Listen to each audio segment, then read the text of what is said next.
오늘은 하나님을 경외하라 라는 제목으로 성경을 보도록 하겠습니다. 성경은 전도서 5장 1절로 3절까지 다 함께 읽도록 하겠습니다. 너는 하나님의 집에 들어갈 때에 내 발을 삼갈지어다. 가까이 하여 말씀을 듣는 것이 우매한 자들이 재물을 드리는 것보다 나으니 그들은 악을 행하면서도 깨닫지 못함이니라. 너는 하나님 앞에서 함부로 입을 열지 말며 급한 마음으로 말을 내지 말라. 하나님은 하늘에 계시고 너는 땅에 있음이니라. 그런즉 마땅히 말을 적게 할 것이라. 걱정이 많으면 꿈이 생기고 말이 많으면 우매한 자의 소리가 나타나느니라. 아멘.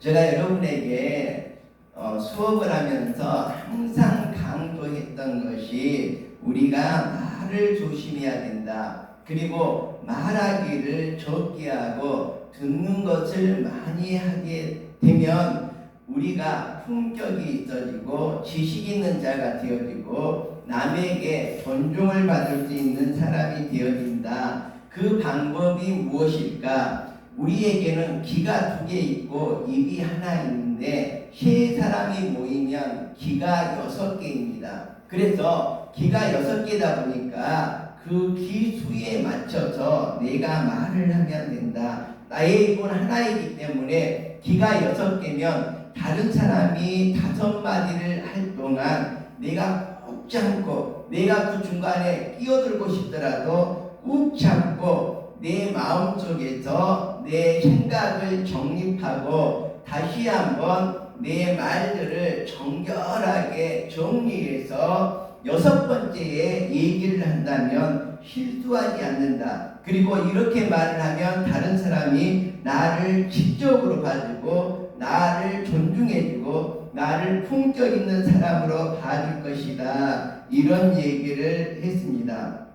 자, 오늘 하나님을 경외하라 이러한 제목으로 하나님의 말씀을 살펴보고 있는데 어떻게 하면 우리가 하나님을 경외할 것인가? 자, 먼저 우리가 이것을 들어가기 전에 전제 조건이 있습니다. 이 전제 조건이 무엇일까요? 이것은 우리의 죄를 사함을 받아야 된다는 거거든요. 자, 그런데 우리가 죄를 사함 받기 전에 우리가 먼저 죄가 무엇인지부터 알아야 됩니다.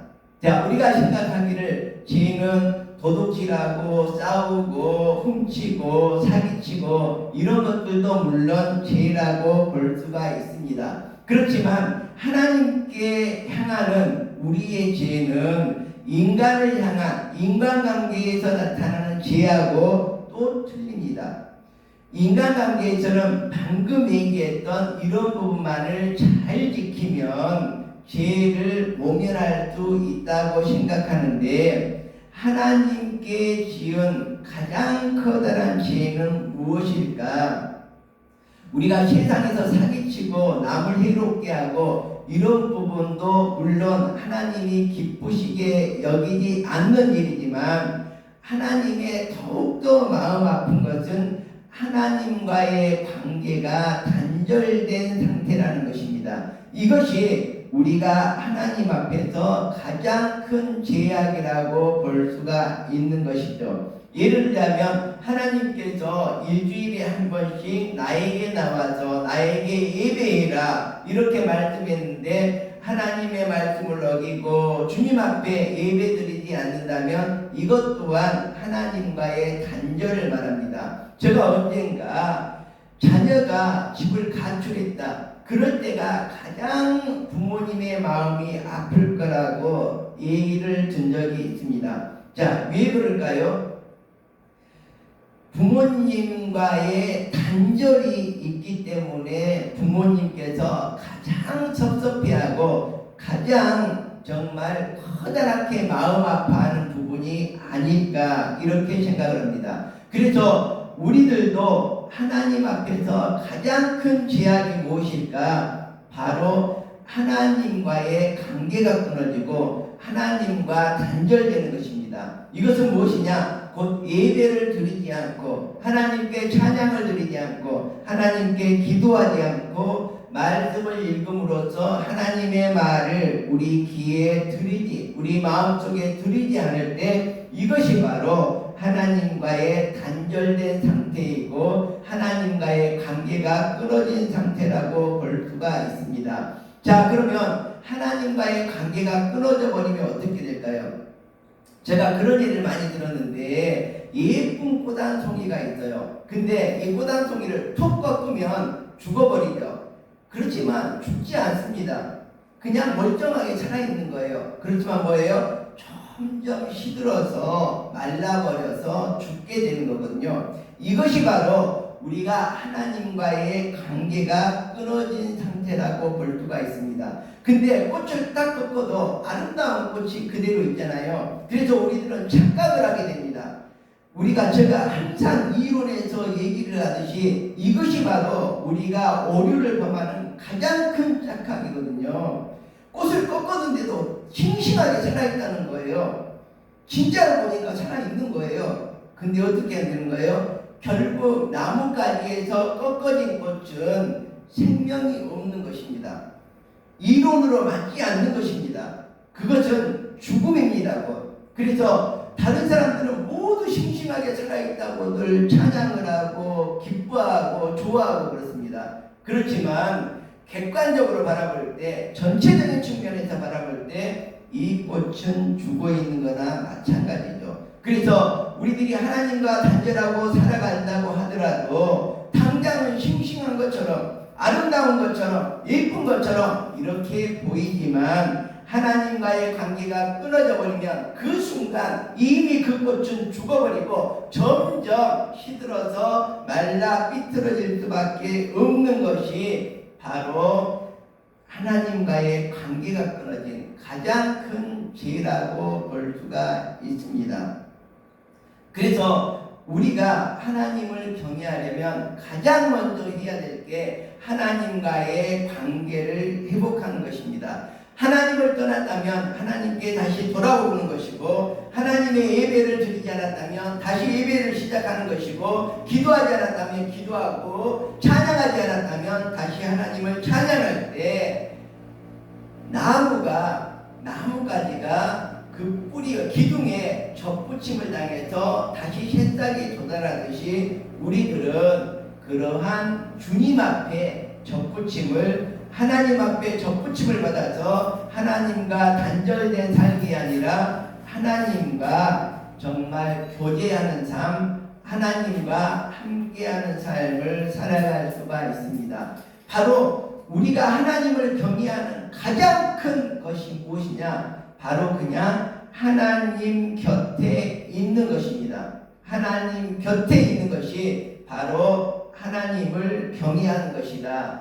가장 기본적이고 가장 커다란 죄이고 가장 커다란 의미이고 가장 커다란 우리가 하나님을 경외하는 것, 이것이 바로 하나님 옆에 있는 것, 하나님 앞에 있는 것, 하나님과 함께하는 것. 하나님과 함께 하지 않는다면 이미 하나님의 마음을 아프게 하고 하나님께 경외하는 것이 아니라 하나님을 배신하고 떠난 결과가 되어버리는 것이죠. 우리 자녀가 옆에 있어야지만이 부모님이 좋아하지 않습니까? 그렇지만 부모님을 떠난 사람은 부모님을 경외할 수도 없고 대화를 나눌 수도 없고 함께할 수도 없고 음식도 같이 먹을 수가 없습니다. 그렇기 때문에 가장 우리가 하나님을 잘 경외하려면 하나님 옆에 하나님과 더불어 동행하는 삶이 매우 중요하다. 이것을 기억할 수 있기를 바랍니다.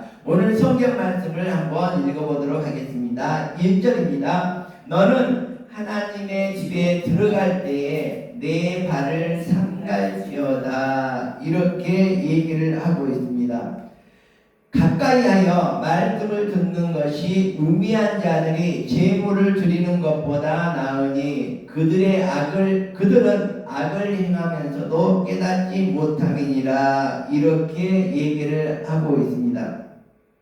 자, 1절을 보면 우리의 행실을 바르게 한다는 거거든요. 발을 삼가라고 얘기를 하고 있습니다. 이 말씀은 뭐냐 그러면 말씀을 순종하고 말씀을 들으면서 살아가라는 거거든요. 다시 말하자면 하나님을 예배하는 자로 살아가라는 것입니다. 이럴 때 하나님께서 기뻐하시고 우리를 하나님 자녀로 삼아 주실 수 있습니다. 자, 오늘 말씀해 보니까 내 발을 삼갈지어다 이렇게 얘기를 하고 있습니다. 이 말은 뭐냐 그러면 하나님은 거룩하신 분이기 때문에 하나님은 거룩하시기 때문에 우리가 죄의 더러움을 가지고 하나님 앞에 나갈 수 없습니다. 자, 그럴 때 우리들은 어떻게 해야 될까요? 바로 조심해야 된다는 거거든요. 망령된 행동을 버려야 된다는 거거든요. 자, 그래서 우리가 먼저 하나님을 두려워하는 마음으로 우리의 말과 행동을 조심하고 우리가 죄를 짓지 않고 죄를 지었다고 하더라도 주님 앞에 죄사함을 받고 깨끗해져서 하나님 옆에 있어야 된다는 거거든요. 자, 내 발을 삼갈지어다. 자, 발은 무엇할 때 쓰는 것입니까? 걸어 다닐 때 쓰는 것이죠. 그래서 시편 1편에 보면 복 있는 사람은 악인의 꾀를 쫓지 마라 이렇게 얘기를 합니다. 자, 악인의 꾀는 무엇입니까? 바로 내가 그러한 생각을 가지고 그쪽으로 밀려간다는 것이죠. 그래서 그쪽에 관심을 악인에게 관심을 가지게 되는 것, 이것이 바로 우리의 머리의 생각이라고 봅니다. 자, 그런데 두 번째는 뭐라고 합니까? 죄인의 길에 서지 말라고 얘기하고 있습니다. 우리가 악인의 길을 쫓아간다, 악인의 악한 생각을 한다, 죄를 가지고 생각을 한다, 이러면 악인의 길을 우리의 생각으로 우리의 머리로 쫓게 되는 것이죠. 그런 다음에 뭐가 있습니까? 바로 죄의 길로 걸어가게 된다는 거거든요. 바로 내 발을 삼갈지어다, 이 말은 너가 죄의 길로 걸어가지 말아라 이런 뜻입니다. 그 말은 뭐냐 그러면 죄의 길로 걸어가기 전에 너 머리로 악인의 꾀를 쫓아가지 말아라 이런 뜻도 담겨져 있습니다. 그래서 내 발을 삼갈지어다, 이 말은 망령된 행동을 버리고 죄인의 길로 들어서지 말라는 거거든요. 죄인과 함께 걷지 말라고 말합니다. 그리고 세 번째는 뭐라고 말합니까? 오만한 자들의 자리에 앉지 말라 이렇게 얘기를 합니다. 자, 우리의 생각으로 악인의 길을 쫓다가 결국은 그들과 동행하면서 죄인의 길을 걷게 됩니다. 그리고 나서 어떻게 됩니까? 그냥 이게 방석을 놓고 그 자리에 출석 주저앉는 것이죠. 죄의 구렁텅이에 풍덩 빠져서 거기서 헤어나오지 못하게 되는 것, 바로 그 자리에 앉는 것입니다.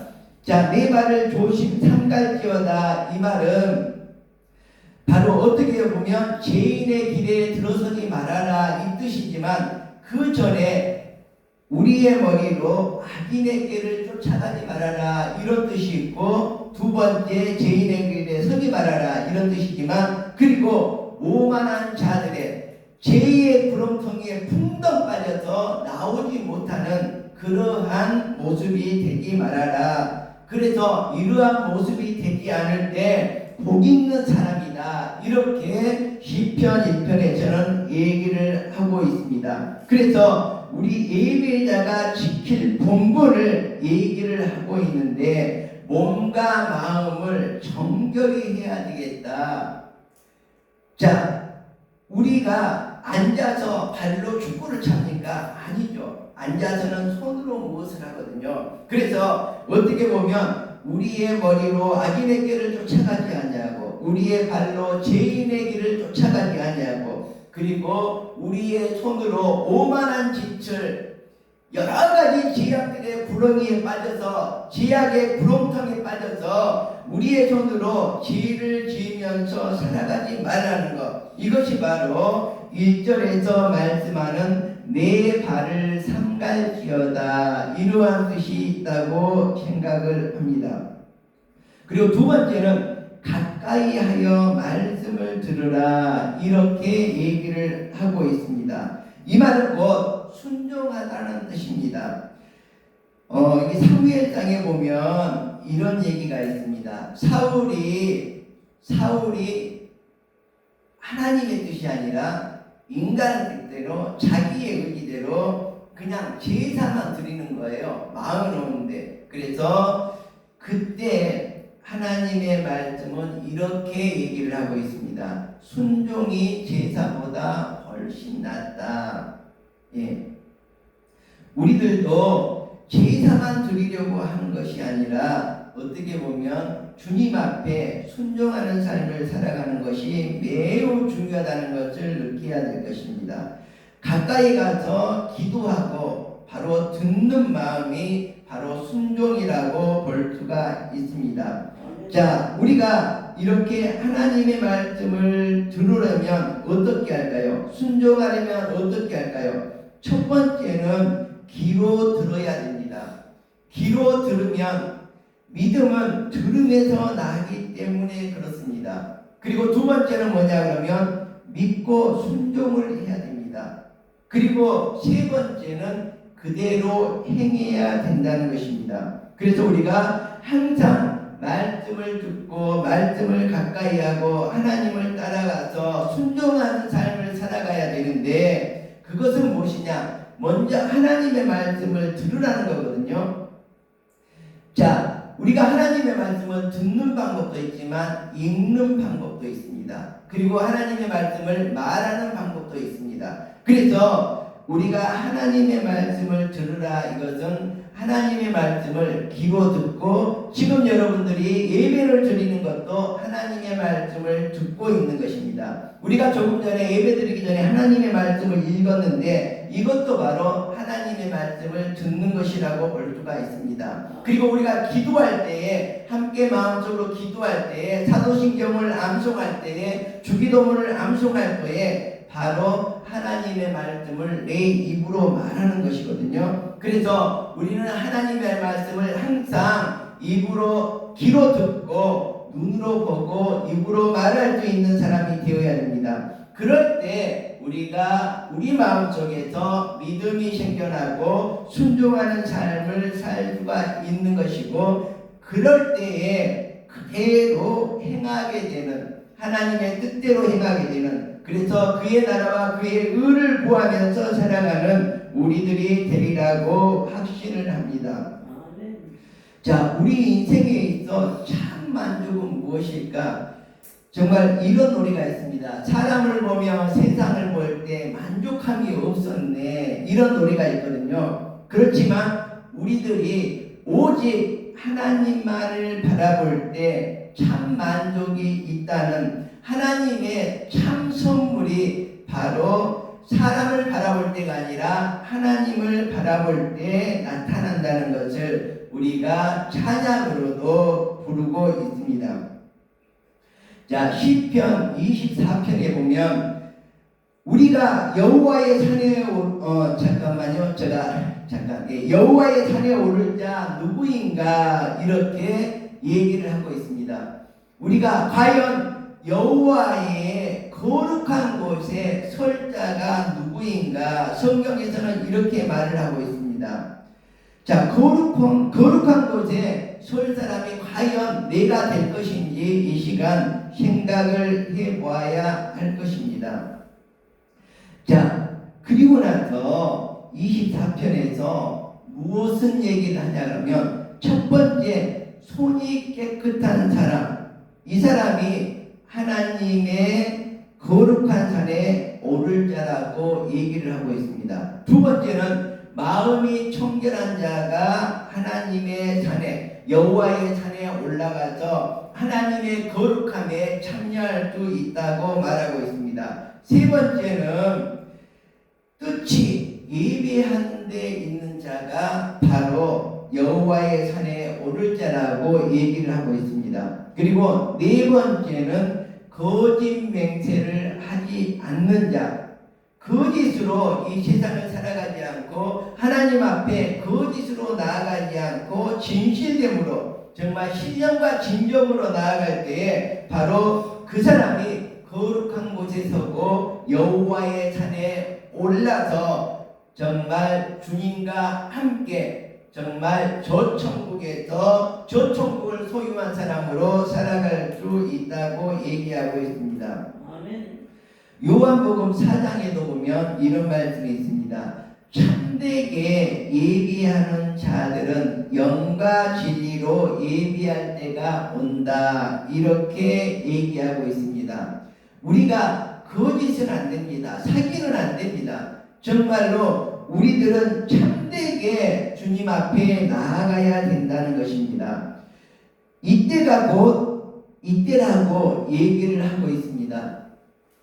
우리가 참되게 예비할 때에 하나님께서 우리를 축복해 주시고 우리를 구원해 주신다는 거거든요. 이것이 바로 이때라는 거거든요. 하나님께서는 하나님이 이렇게 예비하는 자를 찾으신다고 요한복음 4장에서 말씀을 하고 있는데, 이것은 바로 첫 번째는 우리가 온전히 하나님께 순종했느냐 이 말을 물어보는 것이고, 두 번째는 진실하게 하나님의 말씀을 듣고 준행했느냐 이것을 물어보는 얘기입니다. 그리고 세 번째는 기쁘게, 이렇게 기쁘게 예비하는 삶 자체가 매우 귀한 삶이다, 이렇게 얘기를 하고 있습니다. 다시 한번 처음에 했던 말을 다시 한번 되새겨보고 예배를 마치도록 하겠습니다. 우리가 하나님을 경외해야 되는데 여러 가지 조금 전에 나열했던 이런 조건들도 좋지만은 가장 근본적인 조건이 무엇이냐? 바로 하나님과의 단절된 이 관계를 회복하는 것입니다. 그래서 방금 꺾어졌던 그 꽃, 그 가지가 다시 그 기둥에 접붙임을 당할 때 우리들은 진정한 하나님을 경외할 수 있으리라고 믿습니다. 기도하겠습니다. 하나님, 이 시간은 우리가 어떻게 하면 하나님을 경외하면서 하나님께 영광 돌리며 기쁘게 예비하는 기이한 삶을 살아갈 수 있을 것인지 생각해 보았습니다. 하나님의 선물인 우리의 귀중한 삶을 헛되이 보내지 말게 해주시고, 우리가 하나님을 일평생 경외하면서 모든 영광을 하나님께 드리면서 이 세상을 살아가게 해 주시옵소서. 그럴 때 우리에게 하나님께서 저 천국을 선물로 주시고 하나님의 백성으로 삼아 주시리라 확신합니다. 예수님의 이름으로 기도합니다. 아멘.